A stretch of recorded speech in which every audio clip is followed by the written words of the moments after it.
Hello everyone, कैसे हो आप सभी लोग। आई होप आप बहुत अच्छे होंगे और अच्छे से तैयारी भी चल रही होगी। सो आज हम करने वाले हैं मंथली एमसीक्यू सीरीज का part 8 for the month of अगस्त। अगर आपने इसका प्रीवियस पार्ट नहीं देखा है तो आई बटन पे क्लिक कर सकते हैं। यहाँ पे आपको पार्ट नंबर 7 का जो लिंक है वो मिल जाएगा। एंड इस लेक्चर की पीडीएफ के लिए आप हमारा टेलीग्राम चैनल ज्वाइन कर सकते हैं, जिसका लिंक भी आपको डिस्क्रिप्शन बॉक्स में मिल जाएगा। ओके, सो स्टार्ट करते हैं आज का सेशन। सो फर्स्ट यहाँ पे आपका क्वेश्चन है, according to SBI research Ecowrap report, India's GDP growth in quarter one of financial year 2027 is projected at. So recently आपकी एसबीआई की एको रिपोर्ट जो है अगस्त मंथ की, वो रिलीज की गई थी। एंड इस रिपोर्ट में बताया गया है जो क्वार्टर वन की मतलब फाइनेंशियल ईयर 2027 की जो क्वार्टर वन है, इसमें इंडिया की जीडीपी ग्रोथ देखी गई है 8%। ठीक है, so answer here is option number C. Now next question है, as per the 2026 Brackley's private client Huron India Most Valuable Family Business List, which family retained the top spot as India's richest business family for the third consecutive year? So recently Huron India and Brackley private bank India जो है, इन्होंने partnership में basically launch किए हैं most valuable family business list. और इस list में consecutive मतलब थर्ड कंजिक्यूटिव ईयर इस लिस्ट को टॉप किया है अंबानी फैमिली ने। ठीक है, इसके अलावा टॉप 5 अगर हम फैमिलीज की बात करें तो अंबानी फैमिली के अलावा बिरला फैमिली इसमें आपकी शामिल है सेकेंड नंबर पे, followed by Jindal family, Bajaj family and Mahindra family. ठीक है, और इनकी जो टोटल वैल्यूएशन है अंबानी फैमिली की है 25.83 लाख करोड़ की, 8.14 लाख करोड़ की है आपकी आदित्य बिरला ग्रुप की, 8.02 लाख करोड़ की है जिंदल फैमिली की, एंड 7.70 लाख करोड़ की है बजाज फैमिली की, एंड 5.15 लाख करोड़ की वैल्यूएशन आपकी है महिंद्रा फैमिली की। ओके, नाउ इस लिस्ट के बारे में डिटेल में बात करते हैं, जो रिकॉग्नाइज करती है इंडिया के most valuable family run enterprises को। एंड इसका थर्ड एडिशन आपका 2026 में रिलीज किया गया है। फाइन, नाउ इस रिपोर्ट में क्या बोला गया है, जो टॉप 300 फैमिली बिजनेस है इंडिया के, they are valued at 138 lakh crore, जो बेसिकली इक्विवेलेंट है वर्ल्ड के 18th लार्जेस्ट इकोनॉमी के। और ये बेसिकली सरपास करता है Saudi Arabia, Netherland, Switzerland and Poland को। ठीक है, इसके अलावा यहाँ पे यहाँ पे बेसिकली बताया गया है कि इस लिस्ट में क्वालिफाई करने के लिए थ्रेशोल्ड आपका क्या रखा गया है, basically it is your 1300 crore. ठीक है, threshold to qualify for the list is 1300 crore, while for the top 10 it has increased by nearly 14% over the same period to the 2.5 lakh crore, and top 200 के लिए इट सर्च 9% टू ₹5,000 करोड़। तो ये threshold आपकी बताई गई है यहाँ पे। इसके अलावा विमेन लीडर्स की अगर हम बात करें इस लिस्ट में, तो इस लिस्ट में 18 कंपनीज लेड विमेन लीडर्स जो हैं उनको जगह मिली है, जिसमें सबसे ज़्यादा यहाँ पे जो वेल्थ जिसकी है वो है प्रिया अग्रवाल हैबर, हिंदुस्तान जिंक से।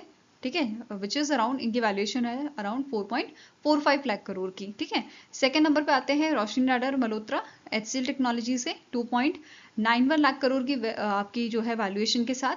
देन आते हैं फाल्गुनी नायर, ठीक है, नायका से, and she is the only woman leading in the first generation business. Okay, now next यहाँ पे आपका पॉइंट है, number of billionaire family business rose to 230, marking 48% increase from the previous year. Right, इसके अलावा यंगेस्ट लीडर्स यहाँ पे बताए गए हैं, बहिर जी ए गोरपड़े 31 ईयर्स के हैं from the संदूर manganese.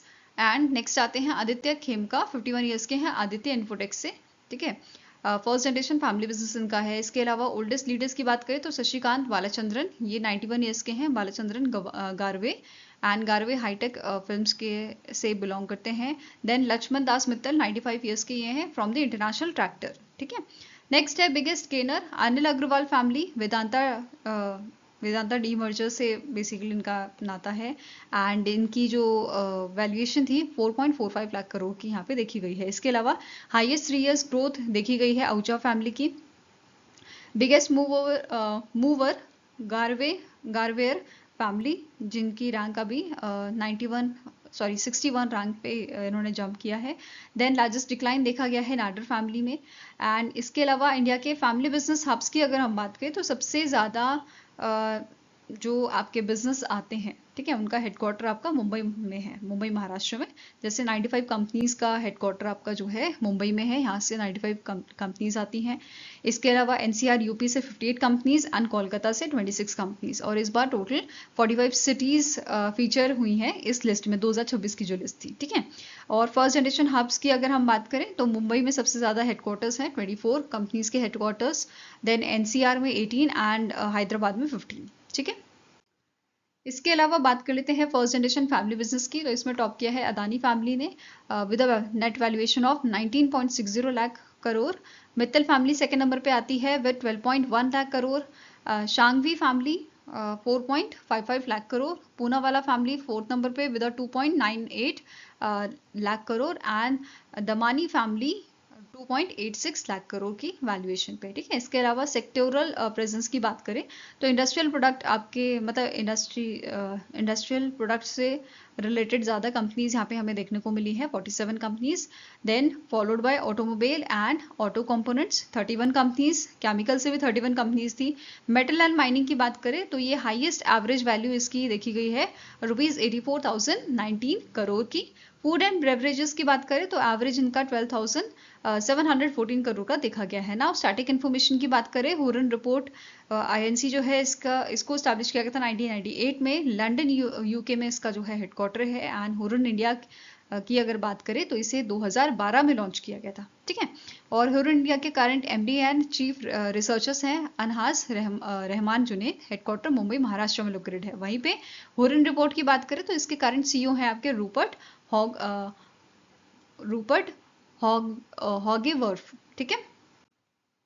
Next question है पीएमएस बाजार ने अनाउंस किया है इनकी strategic partnership with which SEBI recognise accreditation agency at the Bengaluru conclave.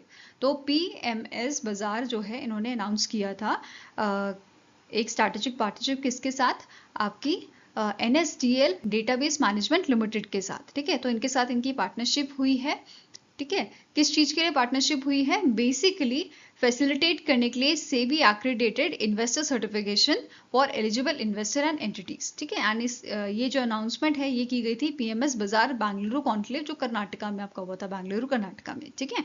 Now detail में देखेंगे इसको। इसका मेन ऑब्जेक्टिव क्या है कि सर्टिफिकेशन प्रोसेस को सिंपल करना, फास्ट करना एंड एक्सेसिबल करना, ठीक है। It will provide end to end assistant to investor seeking accreditation.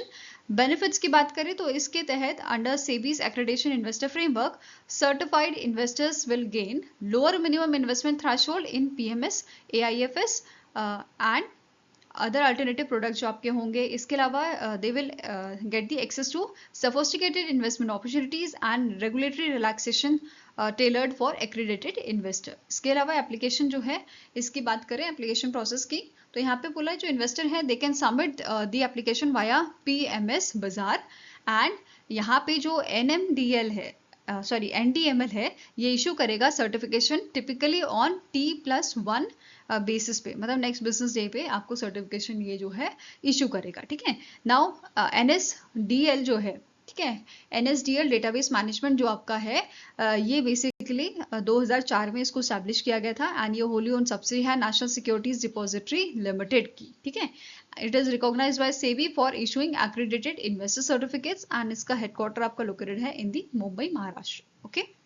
Now next आपका क्वेश्चन है IBM Corporation collaborated with which institutions to set up AI focus center in India?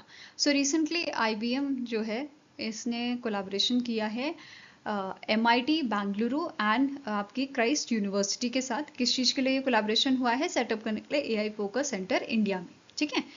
MIT here is Manipal institute of technology जो बेंगलुरु में जो basically आपकी है, right. Now अब detail में देखते हैं। IBM एंड MIT जो है इन्होंने मिलकर इनॉग्रेट किया है IBM MIT AI लैब माहे which stands for Manipal Academy of Higher Education at the Bangalore campus। and ये जो सेंटर है it is equipped with the high performance computing infrastructure and advanced GPU based resources जो support करेगा AI research, innovation and digital skilling को। साथ में ही ये support करेगा researches in machine learning, deep learning, generative AI, cyber security and healthcare applications में।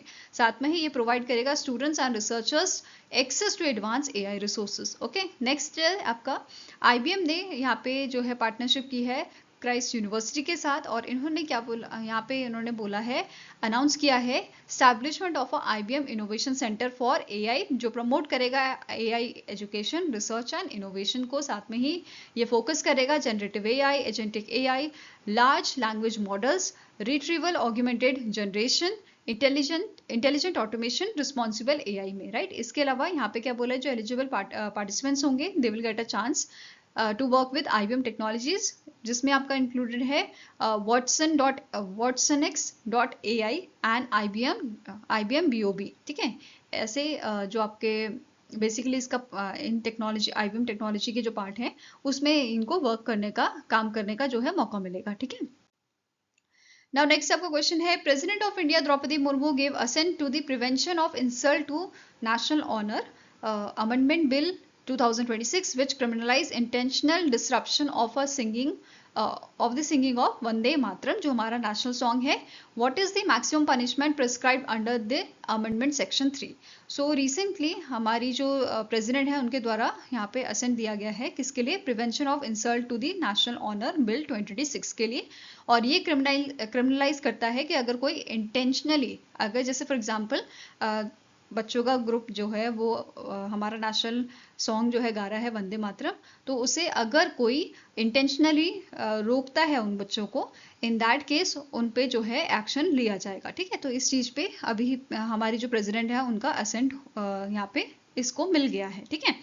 Now यहाँ पे क्वेश्चन क्या था, मैक्सिमम पनिशमेंट जो है वो कितनी दी जा सकती है, तो यहाँ पे इम्प्रिजनमेंट हो सकती है अप टू 3 इयर्स की, और फाइन भी लगाया जा सकता है, या फिर दोनों ही यहाँ पे लगाए जा सकते हैं, मतलब इम्प्रिजनमेंट एंड फाइन दोनों ही यहाँ पे दिया जा सकता है एज अ पनिशमेंट, ठीक है।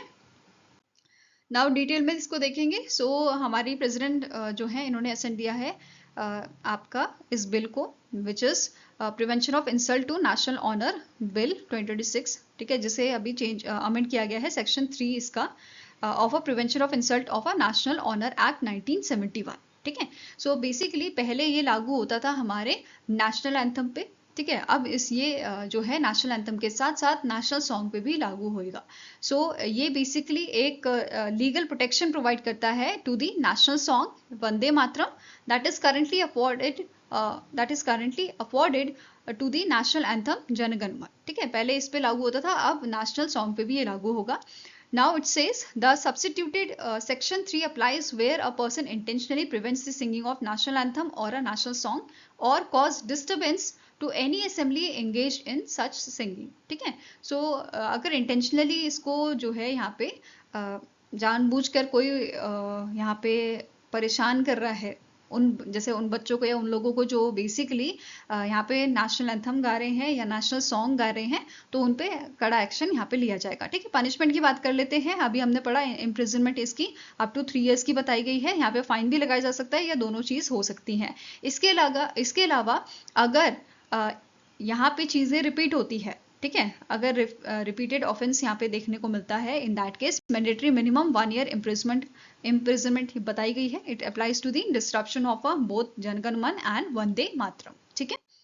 नाउ यहाँ पे थोड़ा डिटेल में बात कर, डिटेल में क्या मतलब, थोड़ी बैकग्राउंड की न्यूज़ देख लेते हैं। जैसे मिनिस्ट्री ऑफ होम अफेयर्स जो है, इन्होंने 28 जनवरी को बेसिकली एक ऑफिशियल प्रोटोकॉल लाया था, जिसमें बताया गया था हमारे जो हमारा नेशनल सॉन्ग है उसमें 6 स्टेंजास जो है वो गाए जाएंगे विद इन 3 मिनट्स 10 सेकेंड, ठीक है।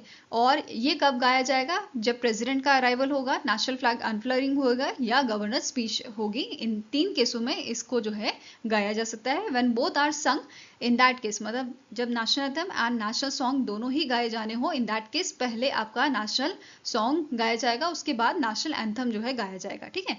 इसके अलावा यहाँ पे जो prevention of insult to national honour bill है 2026 का, ये बेसिकली आपका 24 जुलाई 2026 को इंट्रोड्यूस किया गया था राज्यसभा में। 29 जुलाई को ये पास हुआ है राज्यसभा में, और 30 जुलाई को ये पास हुआ है आपका लोकसभा में, एंड अभी अगस्त में जो हमारी प्रेसिडेंट है उनका भी असेंट इसको मिल गया है, ठीक है।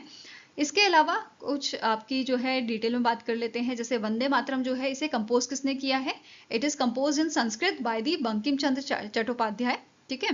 इन 1875। इसे पहली बार गाया गया था रविंद्रनाथ टैगोर जी द्वारा 1896 कांग्रेस सेशन में, जो कलकत्ता में हुआ था। इसके अलावा इसे अडॉप्ट किया गया था, वंदे मातरम को अडॉप्ट किया गया था national song in the by the constituent assembly in 1950। ठीक है, तो ये एडिशनल आपकी न्यूज है।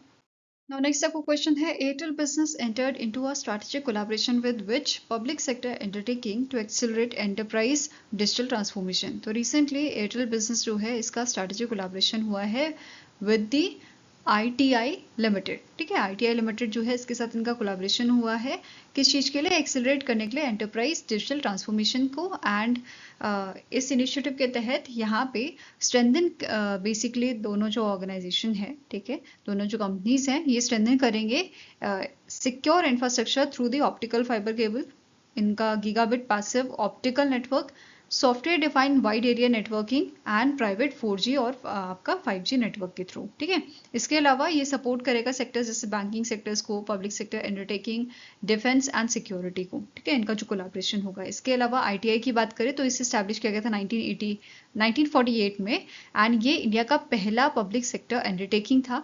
इसके साथ इसका हेडक्वार्टर जो है वो कहाँ लोकेटेड है? बेंगलुरु, कर्नाटका में लोकेटेड है। Now next आपको क्वेश्चन है, the Department for Promotion of Industry and Internal Trade recently signed an MOU with which ministry to accelerate the commercialization, quality standardization and market access of India's geographical indication product. So recently DPIIT जो है which comes under your Ministry of Commerce and Industry, इन्होंने एक MOU sign किया है Ministry of MSME के साथ, Ministry of Micro, Small and Medium Enterprises के साथ, एक्सेलरेट करने के लिए the commercialization, quality standardization and market access of India's GI product, right? Now यहाँ पे सिग्नेटरीज की अगर हम बात करें तो MD सालेक परवेज जो हैं, जो डायरेक्टर हैं MSME के, मिनिस्ट्री ऑफ MSME के, उन्होंने ये अग्रीमेंट साइन किया था करण थापर के साथ, जो डायरेक्टर हैं intellectual property right division of DPIIT। इनके बीच में ये अग्रीमेंट साइन हुआ था एंड इसका फोकस आपका है स्ट्रेंथन करने में one district one product ecosystem. ठीक है, इस MOU के तहत दोनों ऑर्गेनाइजेशन जो है ये इंटीग्रेट करेंगे one district one product ecosystem को into their programmes, and it will bring India's regional geographical indication product onto digital platform, जैसे आपका open network for digital commerce हो गया and government e market place हो गया under the dedicated Bharat GI बैनर, and it will co sponsor dedicated GI pavilions at national and international trade expos, buyer seller meets and exhibition for domestic and global marketing of your GI products. Okay. So next आपका question है, government of India donated 5 peacocks to which United Nation office in August 2026। So government of India ने recently United Nation office at Geneva जो है इनको 5 peacocks दिए हैं, जिनमें से 4 आपके ब्लू वाले हैं और एक आपका वाइट वाला जो पीकॉक है वो है मेल पीकॉक यहाँ पे दिया गया है। ठीक है, इससे पहले भी ये चीज़ हुई है आपकी 1981 में, इंदिरा गांधी जी द्वारा ब्रीडिंग पेयर भेजा गया था यूनाइटेड नेशन जिनेवा को। ठीक है, एंड अभी हमने 5 यहाँ पे यंग पीकॉक्स भेजे हैं। ठीक है, एंड इनको हैंड ओवर किसने किया था? अरिंदम बागची जो है इंडिया के ambassador and permanent representative to the United Nation in Geneva, इनके द्वारा जो है हैंड ओवर किए गए हैं ये peacock to the director general of United Nation Geneva Tatiana Valovaya. ठीक है, इनका नाम है, इनको ये हैंड ओवर किए गए हैं। और इसके साथ ही यहाँ पे जो 5 आपके बेसिकली पीकॉक्स हैं, ठीक है, इनका ये 3 महीने तक एरियाना पार्क में रहेंगे, उसके बाद इन्हें जो है यूनाइटेड नेशन जिनेवा ग्राउंड्स में रिलीज कर दिया जाएगा। फाइन। Now next question है, the Ministry of Statistics and Program Implementation signed 2 MOUs with which foundation of Indian Statistical Institute, Kolkata, West Bengal, to strengthen data-driven statistics analysis. So हमारी जो Ministry of Statistics and Program Implementation है, इनके द्वारा 2 MOU sign किए गए हैं। हमारी जो इंडियन स्टैटिस्टिकल इंस्टीट्यूशन कोलकाता है, इसके फाउंडेशन है बेसिकली, या बोल सकते हो इसका आपका पार्ट है, जैसे institute of data engineering analytics and science foundation जो है उनके साथ ये अग्रीमेंट इन्होंने साइन किए हैं ताकि ये स्ट्रेंथन करें डेटा ड्रिवन स्टैटिस्टिकल एनालिसिस को। ठीक है, नाउ सिग्नेटरीज की बात करें तो अग्निमित्रा बिस्वा जो CEO हैं आइडियाज के, एंड प्रसून वर्मा जो डायरेक्टर हैं training unit capacity development division of ministry of statistics and programme implementation की। तो इनके बीच में ये अग्रीमेंट साइन हुआ था, जिसका मेन एम है स्टैब्लिश करना knowledge sharing platform between these two organization, right. So यहाँ पे जो हमारी मिनिस्ट्री है, ministry of statistics and programme implementation, ये बेसिकली प्रोवाइड करेगी financial and data support, basically जो MOU साइन है इसके लिए। एंड जो आइडियाज़ है ये डेवलप करेगा desktop based gross domestic product now casting tool and harmonise indicator framework, जो लिंक करेगा गवर्नमेंट स्कीम्स डेटा को with the national sample survey house hold data के साथ, ठीक है। नाउ अब बात कर लेते हैं स्टैटिक इन्फॉर्मेशन की। तो इंडियन स्टैटिस्टिकल इंस्टीट्यूट जो है, इसकी शुरुआत 17 दिसंबर 1931 में की गई थी बाय द प्रोफेसर प्रसन्नता चंद्रा महालैनोबिस द्वारा। एंड इसका हेडक्वार्टर आपका लोकेटेड है कोलकाता वेस्ट बंगाल में। एंड इसे डिक्लेयर किया गया था as a institute of national importance by act of parliament in 1959, ठीक है।